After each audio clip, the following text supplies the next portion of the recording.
अब तक तो हम यही मानते रहे कि हम एक मनुष्य हैं, अब तक तो हम ये मानते रहे कि हम एक मनुष्य हैं, लेकिन अब हमें ये मानना होगा, हमें बिलीव करना होगा, हमें विश्वास करना होगा।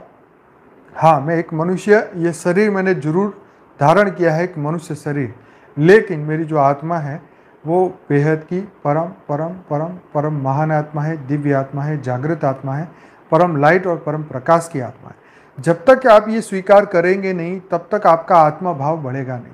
आत्मा भाव से ऊपर का भाव है हमारा, बेहद का भाव। क्यों? क्योंकि आत्मा भाव के बाद भी हमारा जो गोल है, हमारा जो लक्ष्य है, आत्मा भाव में हमें ये तो पता चल गया कि हम शरीर नहीं, हम एक आत्मा है, लेकिन उससे ऊपर का हमारा जो फर्म बिलीव है कि हम बेहद की आत्मा है। मतलब हम ये मृत्यु लोक की आत्मा है ही नहीं, हम कभी आए ही नहीं, हमें धरती लोक से कोई वास्ता ही नहीं, हम इस मृत्यु लोक में ना ही आगे फंसने वाले हैं, और जो भी हमारे कर्म का हिसाब किताब है वो हम पूरा कर रहे हैं। इस वक्त सभी अपने कर्मों का हिसाब किताब पूरा कर रहे हैं। तो ये बहुत बड़ी बात है, ये हमें हमेशा याद रखनी चाहिए, और इसके साथ ही हमें आगे बढ़ना चाहिए। तभी हम जीवन के सभी कठिन जो भी कर्मफल सामने आने वाले हैं उसको बड़ी आसानी से हम हैंडल कर पाएंगे।